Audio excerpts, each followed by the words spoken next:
get on with tonight's show, I want to take a moment to say this. On behalf of me, Angela, and everyone here at the Dark Dialogue Podcast Network, happy holidays to every single one of you. However you're spending this season, whether that's surrounded by family, chosen family, friends, or just getting through it one day at a time, we're genuinely grateful that you choose to spend some of that time here with us. These stories matter because you listen, because you care, and because you keep these conversations alive. As we close out this year, I also want to invite you to join us for something special. On New Year's night, we're going live with a Dark Dialogue live show. It's a chance to hang out together in real time. We talk about the cases, the stories, the strange and the serious, and look ahead at what's coming next for the network in the year ahead. No edits, no polish, just real conversation live. If you want to join us, you can find all of the details and the live stream link right now at darkdialogue.com/live. You can set a reminder, bookmark it, and jump in with us when we go live. So wherever you're listening from, thank you for being here. Thank you for supporting independent storytelling, and we hope you'll ring in the new year with us live. From all of us here at Dark Dialogue, happy holidays, take care of each other, and keep the dialogue alive. Quiet Florida night. An Oldsmar townhouse complex settling into sleep. The soft hum of a refrigerator on the other side of a thin interior wall. A faint tick of an aging ceiling fan. Then, a heavy, muffled thud. And silence so complete, it feels like the world holds its breath. There are crime scenes that whisper, and then there are crime scenes that feel like they never stop screaming. When first responders stepped into Karen Pannell's townhouse on that October morning in 2003, they walked into a room frozen in that scream. Karen lay on the floor near the kitchen, lifeless, brutally attacked, and just above her, smeared on the wall in dark, drying arcs of blood, were 3 letters. Letters written in shaky, uneven strokes by a finger dragged through chaos. A message, a name, a final moment captured in the quiet of a dying home. Rock. R-O-C. Whoever wrote it was trying to say something desperate, urgent, unmistakable, the kind of message investigators dream of and dread in the same breath. Because dying declarations, real or staged, can steer an entire case before anyone realizes how far they've been led. But before she became a crime scene, Karen Pannell was a woman living a life she had built carefully. She was 39, a former model who transitioned into a career in the airline industry. She had friends, a steady job, plans she was finally beginning to prioritize. And lately, she'd been trying to step away from a relationship that no longer felt safe. Karen lived alone, but she kept her home neat, orderly, comfortable. She was the type of person who checked on friends, followed up on messages, and made sure people got home okay. The type of person everyone described the same way: warm, grounded, impossible not to like. And yet, in her final hours of life, something terrible found its way through her locked front door. As investigators surveyed the scene, questions piled up faster than answers. How had the attacker gotten inside without a trace? Why had the violence been so sudden and so overwhelming? And that message on the wall, those 3 letters, was it a clue, a warning, a trap? Because staged crime scenes, they tend to reveal more than they hide. They tell 2 stories at once: the story of the victim's last moments and the story the killer wants the world to believe. And buried somewhere between those 2 is the truth. Tonight, we start with the moment Karen's life was taken, and the moment her voice smeared in blood began to speak for her. Only question is, was it really her voice at all? Hey, Angela, how's it going tonight? It's going. It's one of those nights where the case has been sitting with me all day, you know? Yep. Not in a loud way, but quietly in the background. The kind of case that doesn't demand attention, but won't let go once you notice it.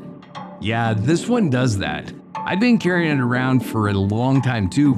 Matter of fact, saw it the first time on Forensic Files, the original one, years ago. And it's not because there's a mountain of information, but because there isn't. The absence is what is heavy. Exactly. Some cases overwhelm you with detail, and this one does the opposite. It's defined by what isn't there, the silence, the gaps, the ordinary setting where something very much not ordinary happened. And those are often the hardest stories to tell responsibly because there's a temptation to fill the quiet with speculation. And we're not going to do that tonight. Nope. We're going to let the quiet speak for itself. So welcome back, listeners, to Dark Dialogue, the podcast where we unravel the shadows of the human mind and dive deep into the mysteries that haunt small towns and big cities alike. I'm your host, John. And I'm Angela. And together we shine a light on the stories that keep us up at night, unsolved disappearances, lives stolen too soon, and the questions that refuse to be buried. Tonight's case is one that doesn't come with spectacle. There's no dramatic opening scene, no obvious villain stepping out of the shadows, no clear moment where everything goes wrong. Instead, there's a woman, a normal day, and then nothing. And that nothing is where so many families are left to live. That's the part people don't always understand. When there's no crime scene, no confirmed timeline, no definitive answers, the disappearance doesn't freeze in time. It stretches. It follows the people who loved them into every year that comes after that. Karen Pannell is one of those names that never became a headline outside of her region. No national media frenzy, no viral documentary, just a family, a community, and a question that never was resolved. And yet, when you look closely, her murder carries many of the same themes we see again and again. Routine, trust, and familiarity. In a moment when something quietly breaks away from the unexpected path. That's why this case matters, not because it's sensational, but because it's representative. It reminds us how vulnerable normal life actually is. It also forces us to confront how investigations unfold or fail to. When there's no immediate evidence to react to, when a disappearance doesn't announce itself as a crime, when time becomes the enemy before anyone realizes they're racing it. We're going to approach this case carefully, methodically, respectfully. We'll walk through the setting, Karen's life, the circumstances surrounding her disappearance, and what followed without rushing ahead of the facts. And just as importantly, we're going to talk about what wasn't done. The moments where silence settled in, the institutional limitations, the unanswered questions that still deserve attention. This isn't a story about assigning blame prematurely. It's about understanding how a woman can be murdered and how the system meant to protect people sometimes struggle when there's no obvious crime to chase. It's also about memory, because as long as Karen's name is spoken, as long as her story is told with care, she hasn't disappeared completely. And that's why we're here. That's why we tell these stories the way that we do. So tonight we start at the beginning, not with what happened, but with where. With place, with context, with the environment that shaped the quiet rhythms of Karen Pannell's life. So let's talk about where this story unfolds. Angela, tell us about Oldsmar, Florida. Oldsmar, Florida sits quietly at the northern edge of Tampa Bay, where the water narrows and feels more contained, less open gulf, more inland tide. It's a small waterfront city in Northeast Pinellas County, positioned between Tampa and Clearwater, close enough to the region's larger cities to benefit from their growth, but far enough away to maintain its own rhythm. Oldsmar was not a town that formed organically over generations. It was designed. Its origins trace back to the early 1910s when automobile magnate Ransom Eli Olds, I love that name. It's a pretty cool one, of Oldsmobile and later REO Motor Car Company fame, purchased more than 30,000 acres along the northern shore of Tampa Bay. His vision extended beyond land ownership. Olds imagined a planned community built on order, productivity, and modern infrastructure. Roads were laid deliberately. A bank, railroad depot, sawmill, and docks were constructed early, anchoring the settlement with the tools of commerce and transport before a population had fully arrived. Originally known as Riald's Farm, the development blended agricultural ambition with residential planning. Model farms were paired with town lots, and the area was marketed heavily to Northerners looking for winter homes or investment opportunities. As the focus shifted away from the agriculture and toward a full town site, the name evolved into Oldsmar, a combination of Olds and Tampa. Really? Who saw that? I don't know. Anyway, I'm struggling with that. Signaling the transition from farmland to coastal community. Even in its earliest years, Oldsmar reflected tension between intention and reality. After Olds reduced his direct involvement, land promoters took over marketing efforts, sometimes relying on spectacle rather than substance. Sales events included gimmicks like staged gold rushes, where prospective buyers were invited to dig for buried prizes on vacant land. During Florida's speculative land boom in the 1920s, excess and misrepresentation took their toll. Controversy surrounding underwater lots and misleading sale practices eventually led the town to briefly rebrand itself as Tampa Shores in the late 1920s, an effort to distance the community from growing distrust. By 1937, I had to look at that again and make sure it was 19. Yep. By 1937, the town reverted to the name Oldsmar. The damage, however, had already shaped its trajectory. For decades after, Oldsmar remained small and semi-rural. There's that word. Cattle grazing. You're leaving this in, right? Because people laugh at me. Cattle grazing, hog farms, and truck farming were common. The town existed on the margins of Florida's larger coastal development, insulated in part by geography and in part by choice. It wasn't until post-war highway expansion and the growth of the Tampa Bay metropolitan area that Oldsmar began to change more noticeably. Population figures reflect that gradual shift. Did John write me some census records? I sure did. Nice. In 1970, Oldsmar had roughly 1,500 residents. By 1980, the number had grown to around 2,600. The most specific growth came in the following decades. Over 8,300 residents by 1990, approximately 12,200 by 2000, and nearly 14,900 by the 2020 census. Recent estimates place the population in the mid-1,400 range. 1,000. No!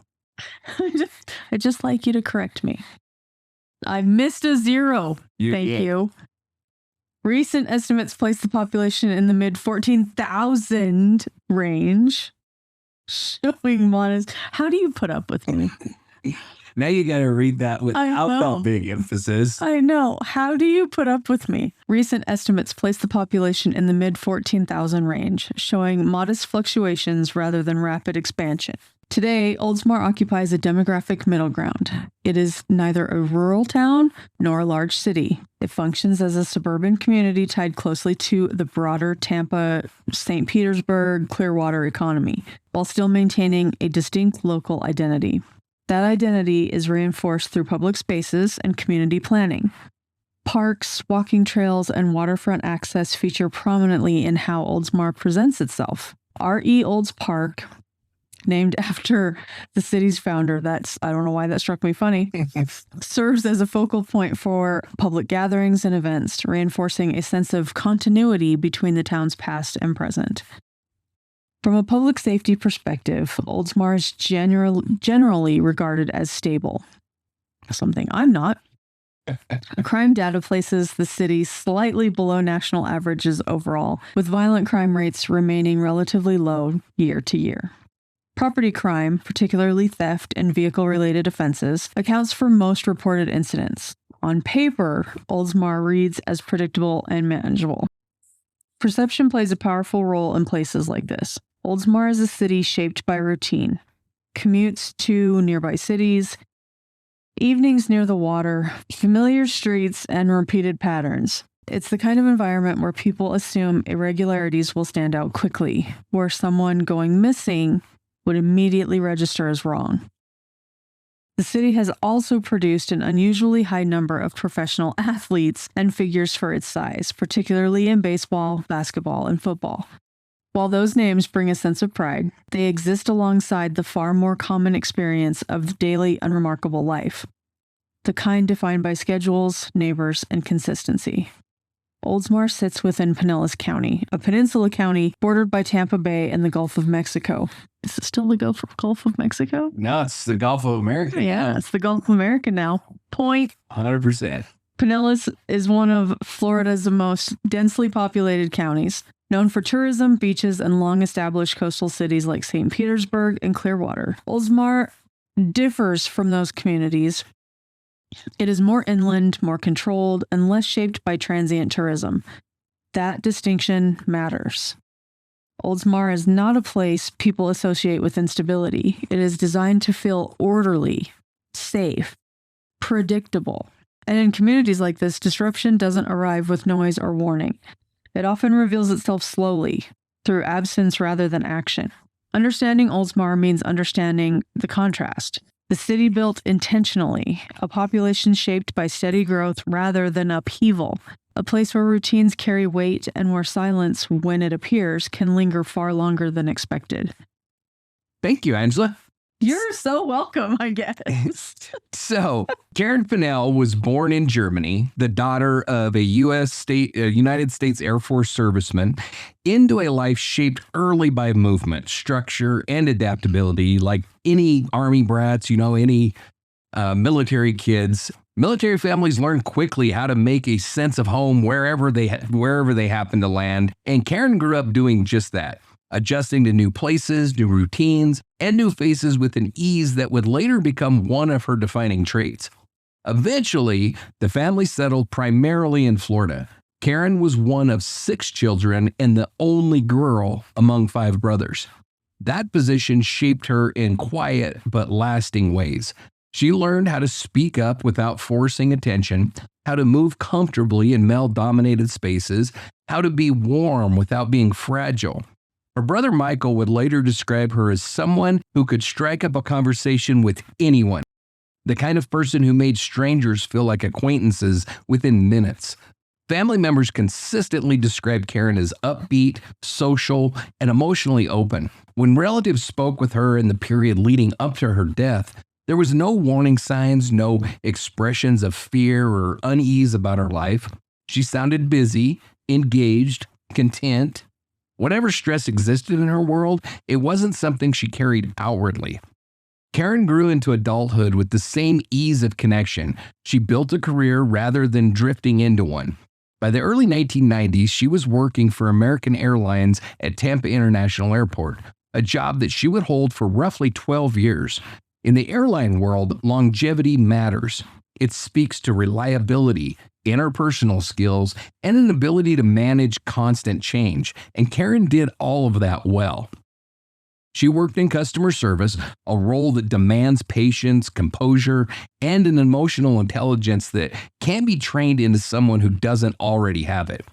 Coworkers remembered her as a popular and dependable person, someone you wanted beside you during a busy shift. Someone who could calm an angry passenger without escalating the situation. Someone who fit naturally into that social ecosystem of airline life. That life extended beyond the terminal. Karen's social circle was built partly around colleagues and partly around the broader Tampa Bay community. Airline work creates its own rhythm, irregular hours, shared stress, shared downtime, and Karen leaned into it. She traveled. She went out, she made friends easily, but she also valued her independence. She loved Florida not just as a place to live, but as a lifestyle. Friends remembered her passion for the water, beach days, boating, diving, and spontaneous trips out into Tampa Bay. She loved being on the water, loved the physical freedom of it, the sun, the salt, the sense of movement. Some of her friends' most vivid memories of Karen were simple ones. Days spent hopping between small islands, returning at sunset, sunburned and tired in the best possible way. By the early 2000s, Karen had established herself firmly in Oldsmar. She lived alone in a villa or townhome in a quiet residential neighborhood, an area neighbors understood as safe and uneventful. This wasn't a place defined by transience or instability. It was the kind of neighborhood people settled into once they felt rooted. Shortly before her death, Karen had purchased a new black Volkswagen. It's a small detail, but one that matters. Buying a new car is rarely an impulsive act. It suggests stability, planning, confidence in the future. Family members described her as busy during this time, working, socializing, moving forward. There was no sense that her life was contracting or unraveling. It was expanding. Those who knew her consistently returned to the same descriptions: friendly, approachable, kind. Her brother said that anyone meeting Karen would be greeted with a big smile, a warm hello, and likely a genuine conversation. Not small talk, real engagement. She wasn't guarded. She didn't move through the world suspiciously. She trusted people easily because for most of her life, trust had been rewarded. Karen's independence didn't mean isolation. It meant choice. She liked her space. She liked her routines. She liked knowing that she could come and go on her own terms. That independence extended into her romantic life as well. Karen had experienced serious relationships before. One former boyfriend, Rock Herpich, was significant enough in her personal history that his name remained emotionally relevant long after the relationship ended. Details about their time together are limited in public records, but what is clear is that Rock represented an earlier chapter in Karen's life, one that carried weight, familiarity, and emotional imprint. Their relationship had ended before the events of 2003. Whatever it had been, it was over, and Karen had moved on. And I was able to find that, I think Rock was kind of an asshole, and he didn't treat her very good. There was some insinuation that he was abusive. I will say that the dude looks creepily like Tom Berenger. Like, creepily like Tom Berenger. Yeah. If you see anything, at least at the time that Forensic Files was recorded, which would have been a long time ago, but if you, it is eerie. So anyway, by 2003, Karen was involved in an on-again, off-again relationship with Timothy, known as Tim Permenter. At first, the relationship followed a familiar pattern: attraction, connection, intensity. But over time, Karen began to learn more about Tim's past, details that unsettled her and changed how she viewed the relationship.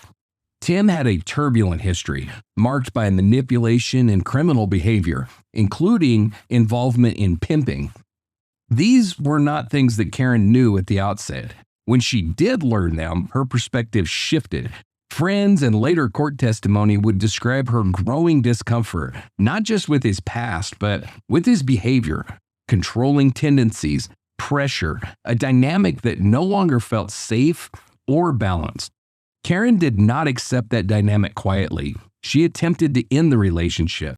That decision, choosing distance, choosing autonomy, was consistent with who Karen had always been. She valued her independence. She valued her peace. And when a relationship no longer aligned with those values, she tried to step away. That is where her victim backstory ends, not with fear, but not with retreat, but with a woman asserting control over her own life, having already lived decades as someone who built community, career, and independence on her own terms. Karen Pannell's body was discovered on the morning of Saturday, October 11, 2003, inside her villa at 2030 Montego Court in Oldsmar, Florida. She was found lying face up on the kitchen floor in a pool of blood.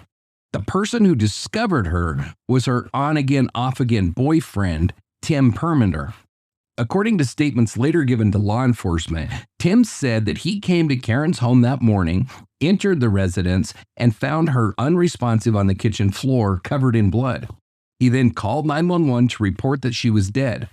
Deputies later noted that in the days following the discovery, early local reporting referred to Tim as Karen's current boyfriend and identified him as the person who had found her body that Saturday morning.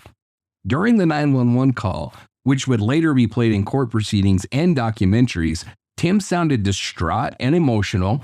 He told the dispatcher variations of "Karen is dead," presenting himself as a shocked partner who just stumbled upon a homicide scene. When deputies arrived at the villa, Tim's behavior reinforced that initial impression. Reports indicate that he appeared extremely upset and vomited in the front yard after law enforcement arrived, a reaction that at the time was interpreted as shock and trauma rather than with any kind of suspicion. In addition to calling 911, Tim also contacted Catherine Mallet, a co-worker and a friend of Karen's. During that call, he told her that Karen had been, quote, shot or stabbed, a level of detail that would later be scrutinized by prosecutors who argued that he should not have been able to determine the nature of her injuries from the limited vantage point that he claimed when he first saw her. Dun, dun, dun. Inside the villa, deputies from the Pinellas County Sheriff's Office found Karen lying on her back on the kitchen floor, with extensive blood around her upper body and multiple visible stab wounds. She was clearly deceased by the time first responders arrived. Near her body, on a wall in the kitchen area, deputies observed 3 letters written in blood, R-O-C. At the time, the writing appeared to resemble a dying declaration and immediately drew investigative attention toward a person with that name. Also present in the home were a pizza box with several slices missing and beer containers, details that were documented during the initial walkthrough and would later become relevant in reconstructing the final hours before Karen's death. The rest of the home appeared largely intact. There was no obvious signs of forced entry, no indication that the residence had been ransacked, observations that led investigators to believe early on that the attack was personal rather than the result of a burglary or a random intrusion. After confirming Karen's death, deputies secured the villa as a homicide scene, requested crime scene technicians, and began canvassing the Montego Court neighborhood for witnesses and reports of any suspicious activity. Within days, the sheriff's office informed nearby residents that there was, quote, nothing to worry about, signaling that investigators believed the killing was targeted and did not pose an ongoing threat to the surrounding community. In the immediate aftermath of the discovery, the narrative took shape quickly. Tim Perminer was viewed as the grieving partner who had walked into a nightmare. The word rock on the wall appeared to point investigators towards her former boyfriend. And with those two elements, the discoverer and the bloody name, the initial direction of the investigation was set long before the forensic evidence would begin to challenge it. After confirming Karen Pannell's death, crime scene technicians photographed the position of her body, the surrounding blood patterns, and the word rock written in blood on the kitchen wall. The writing was treated as a critical piece of potential evidence and preserved for later analysis. Investigators conducted a detailed processing of the scene. Items believed to be connected to the final hours of Karen's life were collected, including the pizza box with the slices missing, the pizza receipt, the beer containers, and other objects found in the residence. Fingerprints were lifted from surfaces throughout the home, including the pizza box, and biological samples were collected for DNA testing. Investigators obtained Karen's cell phone records and collected messages from her phone to reconstruct her recent communications. Detectives reviewed her calls and texts in an effort to understand her movements, recent interactions, and any conflicts or tensions in the days leading up to her death. So, while detectives were looking into the possible connection of rock, they also were interviewing Tim Perminer, who presented himself as the grieving boyfriend who had discovered Karen's body, and he cooperated with investigators. He allowed searches and provided a timeline of his movements. He claimed that he had left Karen's home around 7:30 on Friday night, well before the estimated time of the killing. As part of the timeline reconstruction, detectives located and interviewed the Pizza Hut delivery driver who had delivered food to Karen's home that evening. The driver placed Karen alive and Tim present at the residence around 8:48 to 9 p.m., directly contradicting Tim's account that he had already left the home. Meanwhile, forensic examination of Karen's body recovered skin cells from beneath her fingernails and other biological material. Subsequent testing identified Tim Perminer's DNA mixed with Karen's blood at the scene, evidence that would later become central to the investigation. At this early stage, detectives were working along two parallel tracks. one shaped by the apparent message on the wall pointing towards Rock, and another shaped by the emerging timeline inconsistencies and forensic findings connected to the man who had reported discovering Karen's body. Once investigators documented the crime scene and the word Rock written in blood on the kitchen wall, attention shifted quickly to a man whose name appeared to have been left behind by the victim herself, Rock Herpich, who was Karen's former boyfriend. Detectives learned that Karen and Rock had begun dating shortly after her divorce. Rock worked as an insurance adjuster and was known as a Harley-Davidson rider. The relationship escalated quickly, and the two eventually lived together for about a year. From the start, the relationship was described as volatile. Friends, acquaintances, and Rock himself later characterized it as mutually toxic. Arguments were loud and frequent. Police were called to domestic disturbances on more than one occasion, though no arrests were ever made. Karen filed at least one domestic battery complaint against Rock, and Rock admitted that during one argument he kicked in her door. Even after the relationship ended, tension remained. The breakup had occurred roughly a year before Karen's murder, but the two were still locked in a lingering dispute over a $900 roll-top desk. Rock wanted the desk returned. Karen refused to give it up. Investigators would later view this unresolved conflict as evidence that resentment between them had not completely cooled. By October 2003, however, Rock's life had moved on. He was living with his new girlfriend. On the night Karen was killed, he was at home while his girlfriend's young son hosted a backyard sleepover with several friends, a detail that would soon become important. Still, when deputies first saw Rock written in blood, the implication felt immediate and unavoidable.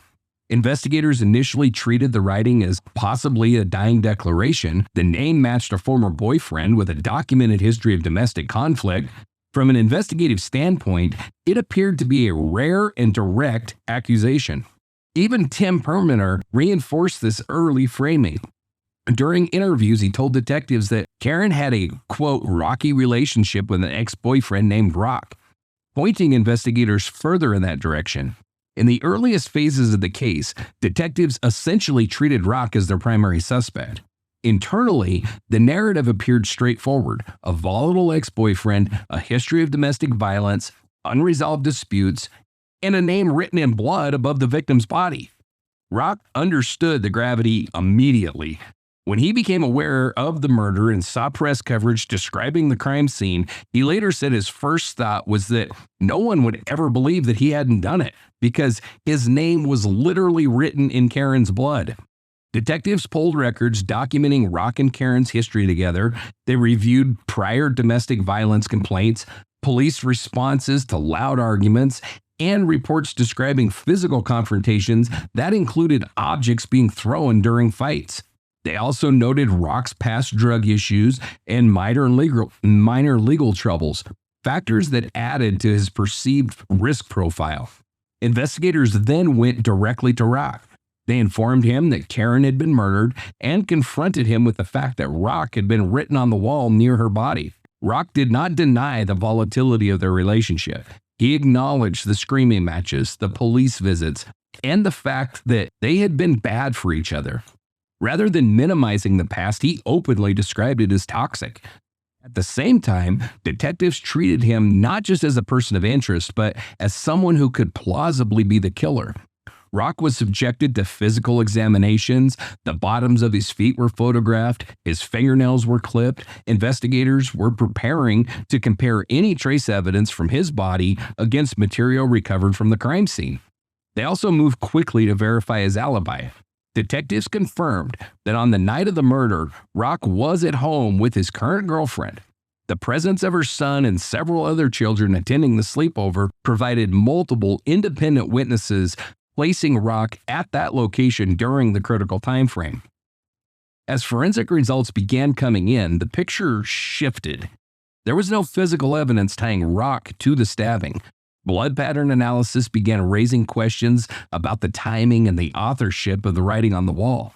Investigators learned that Karen was exclusively left-handed, while the letters appeared consistent with a right-handed stroke. The blood used to write rock had been applied over dried spatter, suggesting it was written sometime after the main assault.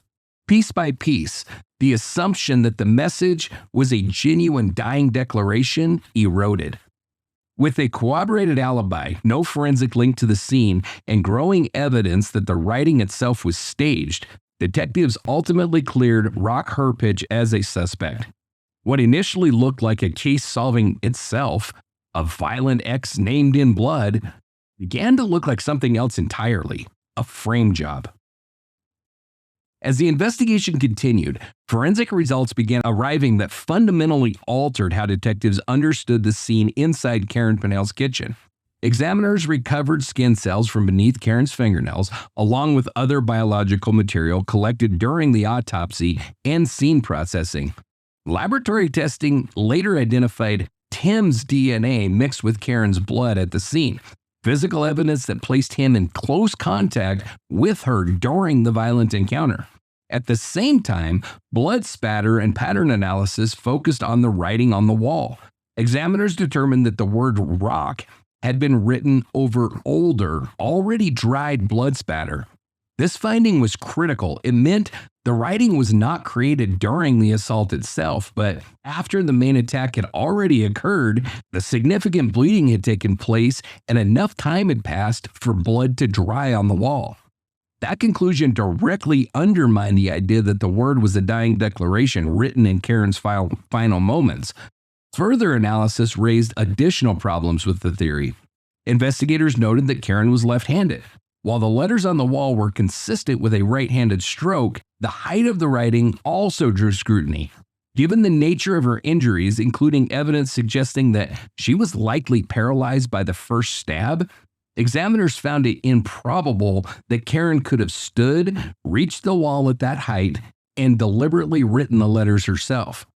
Taken together, these findings forced a reassessment. The message that initially appeared to point outward, toward a former boyfriend, now looked increasingly like something added after the fact. And with the forensic evidence beginning to connect Tim Perminer directly to the violence, the investigation's center of gravity shifted away from the name on the wall and back towards the man who had reported discovering Karen's body. Cell tower evidence became one of the most significant technical challenges to Tim Perminer's alibi. From the beginning, Tim told investigators that he had left Karen Pannell's home early on the night of the murder. He claimed that he departed around 7:30 and was already driving north on US 19 when he placed a call to his roommate, George Solomon, at 9:32. According to Tim, that call proved that he was well away from Oldsmar by the time Karen was killed. He repeated that version of events under oath.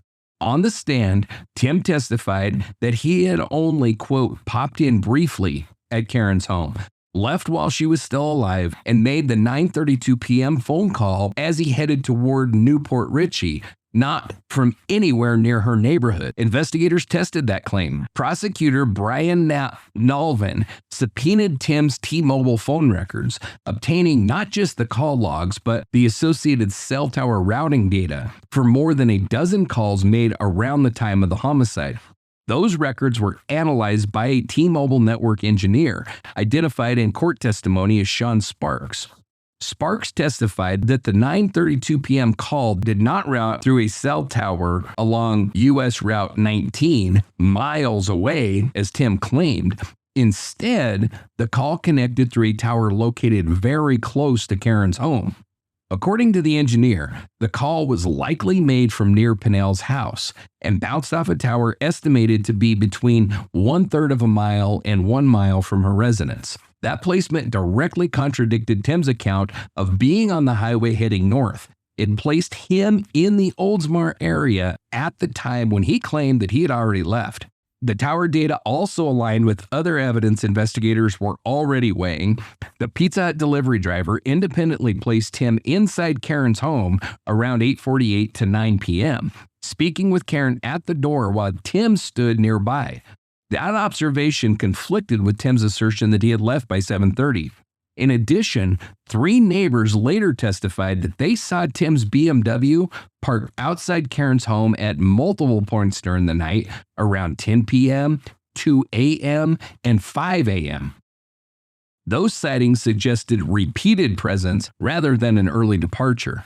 Together, the cell tower evidence allowed investigators and prosecutors to reconstruct a completely different sequence of events: an argument and killing sometime after the pizza delivery, followed by staging inside the home, and a phone call while Tim was still in the area, not from a distant highway. The phone records did not stand alone, they just fit. As investigators continued dismantling Tim Perminer's alibi, their attention turned to George Solomon, a man Tim had attempted to use as both an alibi witness and ultimately a confidant.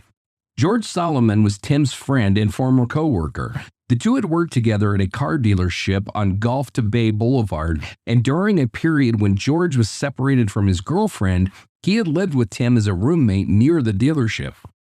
By October 2003, George was no longer living with Tim. He had reconciled with his girlfriend, Vicky Speakman, and was staying with her and their daughters in Newport Richey. Even so, George and Tim remained in regular contact and continued socializing. From the beginning, Tim attempted to place George into his timeline as an alibi. Tim told investigators that after leaving Karen's home early on Friday evening, he went back to his apartment and later drove to Newport Richey to have drinks with George and Vicky. In that version of events, Tim claimed the visit was planned, that he had been invited, and that he spent the night with them, effectively positioning George as a witness who could place him away from Oldsmar during the time that Karen was killed. George's account didn't quite match that story. George testified that around 10:30 p.m. on the night of the murder, he received a call from Tim. Tim was the one who initiated the contact. According to George, Tim said that he needed to come up to Newport Richey because, quote, he needed to talk in person about something. They agreed to meet at a gas station near Newport Richey. That detail mattered. It showed the meeting was not a casual continuation of an evening out, but something Tim urgently sought after the killing. When George arrived at the gas station, he immediately noticed Tim's condition. He described Tim as, quote, shaky, very shaky, visibly agitated and upset in a way that went beyond someone dealing with an argument or a breakup. During that gas station meeting, George testified that Tim told him there had been an incident with Karen. He then asked George to, quote, cover for him, to say that Tim had been with George earlier and for longer than he actually had. Detectives and prosecutors later interpreted this as a direct request for an alibi. After the gas station conversation, George invited Tim back to the house where he, Vicky, and the children were staying. George said part of the reason was concern. Tim was clearly unsettled, and George wanted to understand what the hell was going on. Later that night, while drinking, George testified that Tim abruptly confessed. According to George, Tim blurted out that Karen was dead, telling him words to the effect of, quote, she's gone, I killed her, I killed Karen. Tim went on to explain that the killing followed an argument and said it happened after he had quit his job. George's account placed Tim not only seeking an alibi after the fact, but admitting responsibility for Karen's death during what he described as an unguarded moment. For investigators, George Solomon was no longer just an acquaintance mentioned in Tim's timeline. He became a central witness, one Tim himself had brought into this case. As detectives began focusing more closely on Tim Perminer, they uncovered a background that sharply contrasted with the person that he had presented to Karen Pannell. When Tim entered Karen's life, he portrayed himself as a successful, intelligent professional, someone who appeared stable, articulate, and forward-moving. Friends and family later said Karen believed that he worked in a conventional, respectable field and saw him as smooth, capable, and engaging. The investigation revealed something very different. A routine criminal history check showed that Tim was not simply a man with minor run-ins with the law. He was a longtime felon with a history of violence, exploitation, and manipulation. Detectives learned that in his late teens and early 20s, Tim had operated a small chain of escort and prostitution businesses in Gainesville and Tallahassee, using names such as Esquire Escorts. In prior interviews from that period, Tim himself claimed that the operation grossed $6,000 to $7,000 a day by the time that he was 20 years old. In 1990, Tim was involved in a gunfight at the Capitol Ridge Apartments in Tallahassee with a rival pimp connected to an escort service called Exclusively Yours. Accounts described Tim as the aggressor. The other man was shot twice. The incident became central to his criminal record. Tim's name later appeared in media connected to broader scandals. Reporting tied Esquire Escorts to allegations that a University of Florida booster had paid for prostitutes from Tim's operation to have sex with basketball player Dwayne Shinzius. The same escort service surfaced during the downfall of UFC president Steve Altman, who claimed that he had used the service only for massages.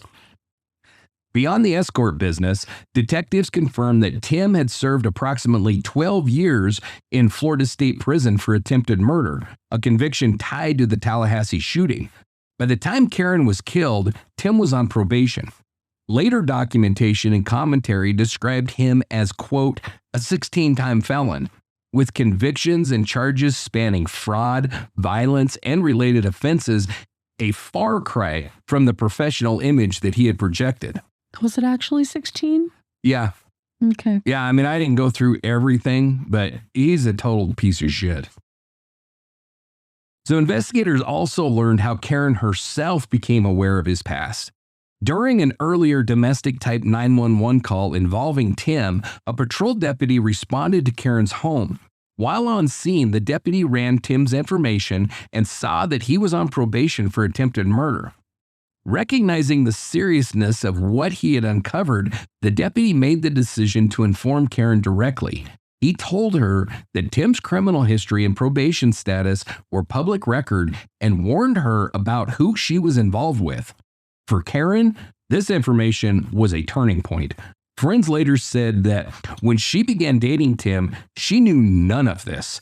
She believed that he was working in a legitimate field and saw him as charming and intelligent.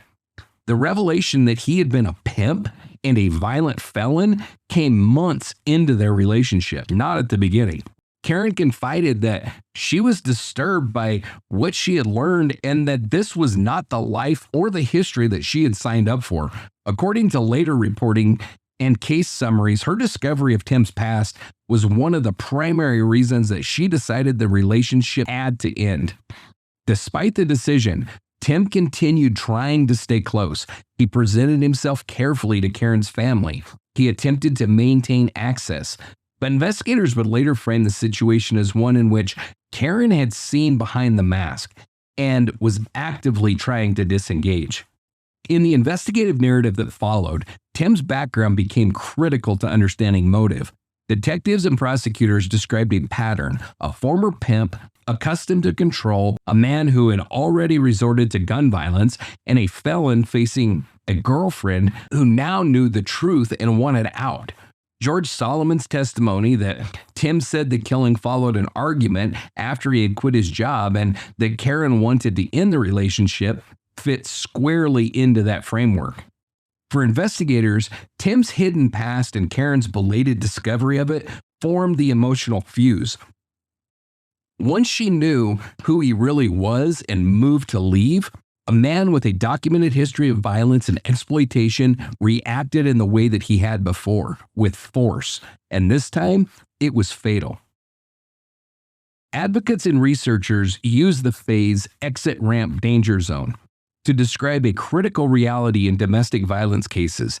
The moment a woman plans to leave, actively leaves, or has just left an abusive partner is statistically the most dangerous phase of the relationship. This is not theoretical, it's measurable. Multiple studies and advocacy organizations consistently report that 70 to 77% of intimate partner homicides occur during separation or an attempted separation. Violence does not decline once a victim leaves. It often increases, with some reviews showing a roughly 75% spike in serious violence that can last for a year or more after separation, and in many cases up to 2 years. The reason is control. Abusive relationships are not sustained by affection or conflict alone. They are sustained by control.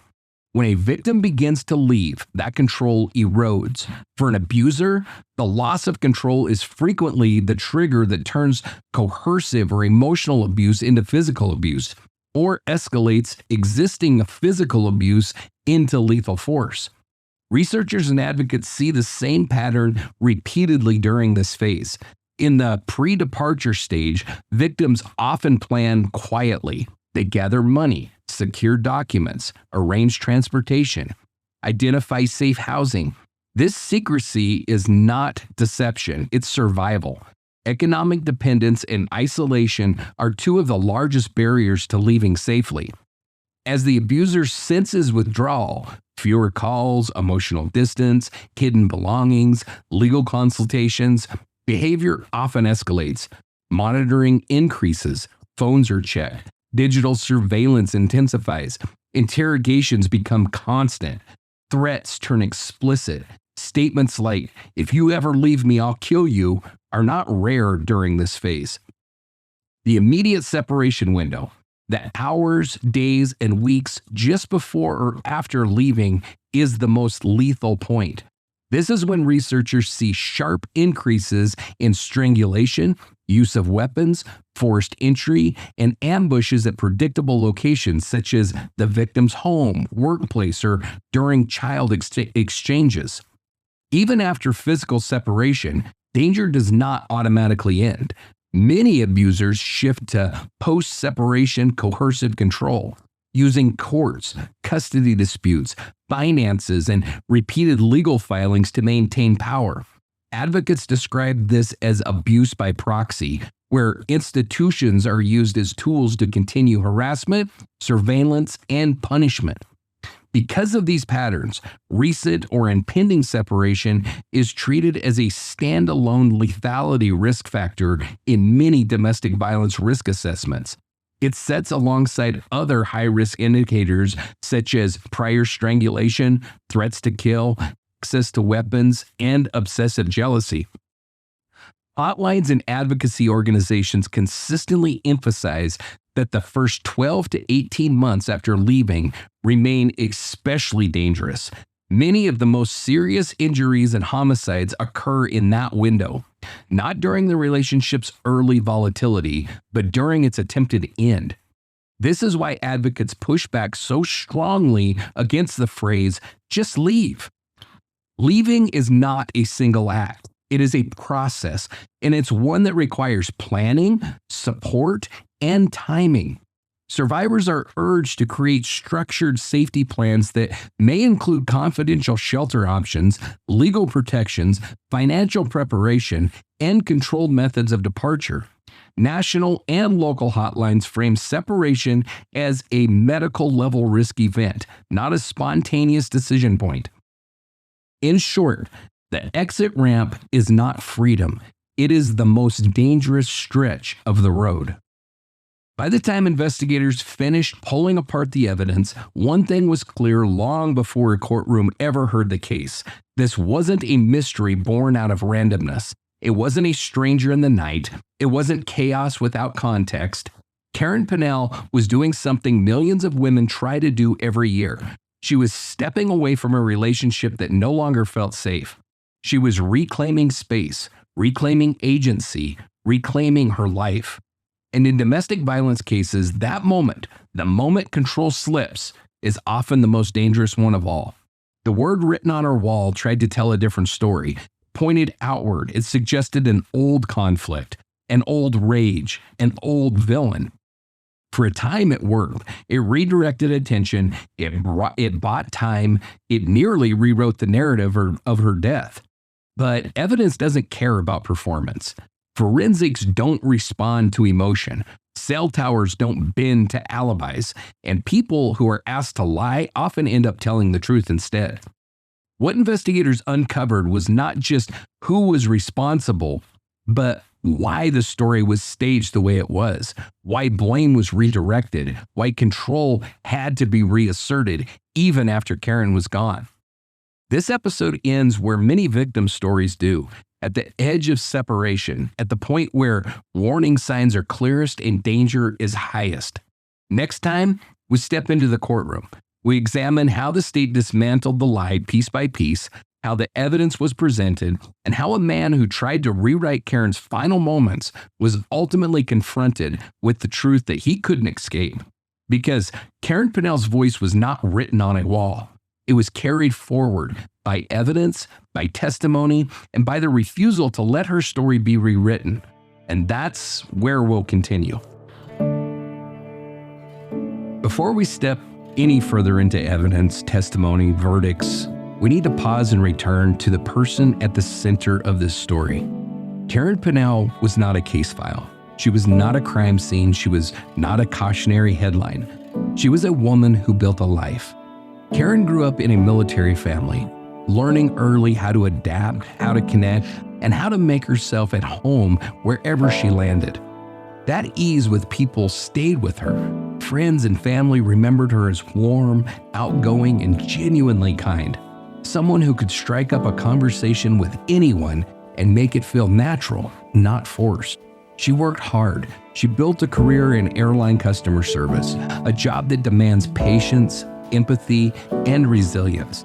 For more than a decade, she showed up every day in her role where people are often stressed, frustrated, or angry, and she met them with professionalism and humanity.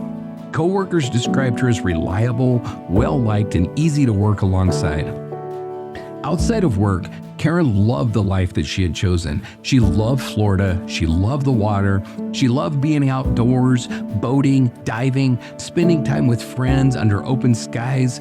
Those who knew her talk about beach days, small island trips, sunsets over Tampa Bay, moments that weren't flashy or dramatic, but deeply lived. Karen understood joy in its simplest forms: movement, laughter, connection, and freedom. She valued her independence. By the time she settled in Oldsmar, Karen had created a life that reflected that value. She lived on her own. She made her own decisions. She wasn't searching for someone to complete her. She was choosing how and with whom she shared her time. And that matters because too often, when women are killed by intimate partners, their stories are reduced to the relationship that ended them, as if their identity begins and ends with who hurt them. Karen was more than that. She was a sister, a daughter, a friend, a co-worker that people trusted, a woman who laughed easily and welcomed others openly. In the months before her death, Karen was doing something profoundly ordinary and profoundly brave. She was recognizing that a relationship no longer aligned with the life that she wanted, and she was trying to step away. There is nothing reckless about that. Nothing naive, nothing provocative. It is an act of self-respect.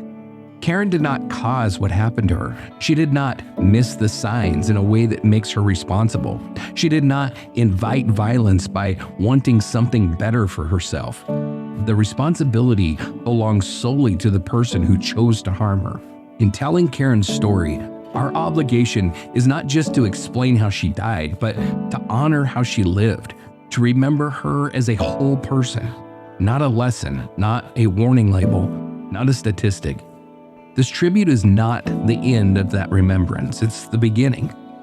In our final episode, we'll return to Karen one last time, not through evidence or arguments, but through legacy, through what her story teaches us about listening, believing, and protecting people when they say they need space to be safe.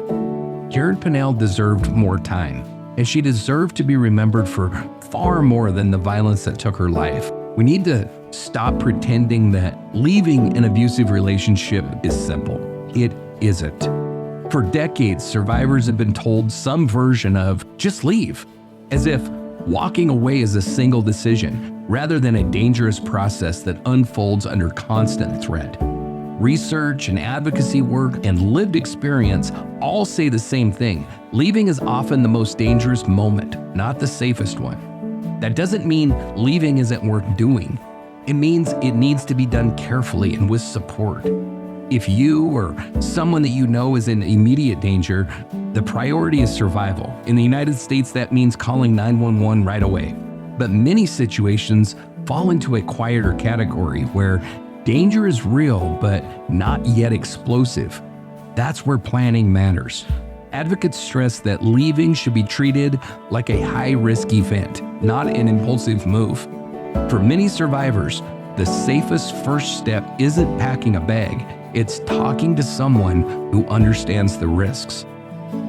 Confidential hotlines exist for exactly this reason. They don't pressure people to leave, they help assess danger, plan timing, and identify options that fit the reality of the situation. In the US, the National Domestic Violence Hotline is available 24/7 by phone, chat, or by text. Trained advocates can help with safety planning, local referrals, and legal information. For Native American and Alaskan Native survivors, the Strong Hearts Native Helpline offers culturally specific support. The National Center for Victims of Crime also provides a broader victim support services, including domestic and dating violence. One of the most important tools advocates emphasize is a personalized safety plan. A safety plan isn't a checklist that you download and forget. It's a living strategy built around your specific risks. It may include planning how to leave during a low-risk window, identifying safe places to go, setting up code words with trusted people, and deciding how to protect children, pets, and yourself during and after separation. Safety planning also means thinking beyond the moment of leaving. Many survivors face increased stalking, digital monitoring, or legal harassment after separation. Advocates now routinely include digital safety, changing passwords, disabling location sharing, checking devices for tracking as part of exit planning. Legal protections like protective orders can help, but they work best when paired with practical safety steps and local support. Another reality advocates are clear about: you do not have to do this alone. Local domestic violence programs and shelters don't just offer emergency housing. They help with planning, legal navigation, financial steps, and long-term safety. Many people never stay in a shelter, but still benefit from the guidance that these programs provide. The most important message survivors hear from advocates is this: you are not weak for staying while you plan. You are not wrong for being afraid, and you are not responsible for the violence used against you. Leaving safely is not about bravery alone. It's about preparation, timing, and support. If you're listening to this and recognize pieces of your own life in Karen's story, or in this conversation, know this: help exists. Confidentially, without judgment, and reaching out for it can be the first step towards safety, not because leaving is easy, but because your life is worth protecting. And that brings us to the end of this episode and the end of the first half of Karen Pannell's story. What we've walked through isn't just an investigation, it's a reality that plays out far too often when someone tries to step away from control and reclaim their life. Karen didn't disappear. She didn't leave behind a mystery for the sake of intrigue. She was trying to create distance, and that moment became the most dangerous one of all. In our next and final episode of this arc, we'll step into the courtroom. We'll follow how the evidence dismantled the staging, how testimony reshaped the narrative, and how the truth ultimately held when the lies could not. And before we leave this episode, we want to be clear about something important. Listening to these stories matters, but what you do after listening matters too. The show isn't just about telling stories, it's about keeping victims visible, cases alive, and families supported. One way that you can do that is by joining our Adoptive Victim program at www.darkdialogue.com. That program allows listeners to directly support one missing person or unsolved case through records review, research, and investigative assistance. Real work that helps cases move forward when attention fades. You can also visit that same website, www.darkdialogue.com, to read and share our victim blog posts. Those aren't summaries. They're detailed, respective profiles designed to keep victims' names, stories, and humanity visible beyond a single episode. Sharing those posts helps families, advocates, and investigators more than you might realize. If you'd like to support the show itself and receive members-only perks, you can do that in a few different ways. You can do it at patreon.com/darkdialoguepod, coffee.com/darkdialogue, or you can subscribe to our Substack at darkdialoguecrime.substack.com. Each of those supports research, production, and long-form investigative work and gives you access to exclusive content and updates. We also want to hear from you. If you have kudos, questions, corrections, or critiques, you can email us directly at info@darkdialogue.com. The show is better when it's a conversation, not a broadcast. And this one really matters. Please like, share, subscribe, leave a review, give a thumbs up, and ring the bell wherever you listen or watch. It sounds small, but it makes a massive difference. Those actions push the show into more feeds, more searches, and more recommendations, which means more people hear these stories and more victims stay visible. If you're new here, or if you want more information from the network, be sure to check out our other shows, the Dark Dialogue Main Show and Dark Dialogue Shadow Chat Sessions. You can find all of our many podcasts anywhere podcasts are listened to on all major platforms. Thank you for listening. Thank you for caring enough to stay engaged. And thank you for helping us do more than tell stories, for helping us keep them alive and keep the dialogue alive.